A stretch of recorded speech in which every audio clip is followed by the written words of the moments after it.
নাক ডাকার সমস্যায় অনেকেই ভোগেন, যদিও যিনি নাক ডাকেন তিনি টের না পেলেও পাশে যে ঘুমান তার বেশি কষ্ট পোহাতে হয়।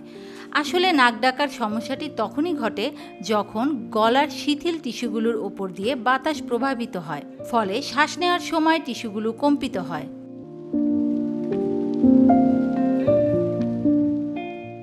নাক ডাকার সমস্যা অনেক কারণেই হতে পারে, যেমন সাইনাসের সমস্যা, অ্যালকোহল সেবন, অ্যালার্জি, ঠান্ডা লাগা ও অতিরিক্ত ওজন।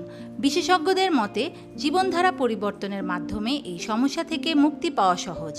এছাড়া চিকিৎসা ডিভাইস ও সার্জারির মাধ্যমেও নাক ডাকা কমানো যায়।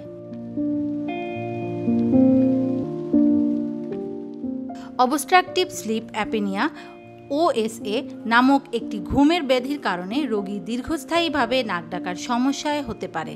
তবে নাক ডাকার কারণ OSA নাও হতে পারে। অবশ্য কয়েকটি লক্ষণ আছে যা দেখলে বুঝতে পারবেন আপনি OSA নামক ব্যাধিতে ভুগছেন কিনা। জেনে নিন লক্ষণগুলো।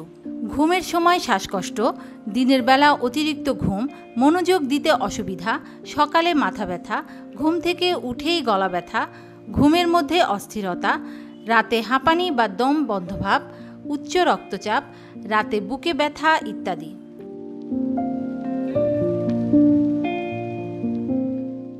অতিরিক্ত নাক ডাকার লক্ষণ ও শ্বাসকষ্ট দেখেই বেশিরভাগ ক্ষেত্রে OSA নির্ধারণ করা হয়। অবস্ট্রাকটিভ স্লিপ অ্যাপনিয়ার আক্রান্ত ব্যক্তিদের রাতে অজান্তেই বারবার ঘুম ভাঙে, আর এ কারণে সারাদিন ক্লান্ত বোধ করেন তারা।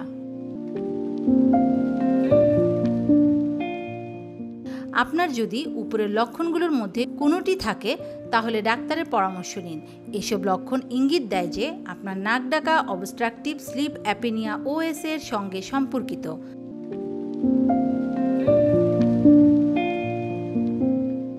যদি আপনার শিশু নাক ডাকে তাহলে শিশুরোগ বিশেষজ্ঞকে দেখান। শিশুদেরও OSA থাকতে পারে। নাক ও গলার সমস্যা যেমন বর্ধিত টনসিল ও স্থূলতার কারণে শিশুর শ্বাসনালীতে সংকুচিত হয়, ফলে শিশুদের মধ্যে OSA ব্যাধি হতে পারে। Desk news, media express.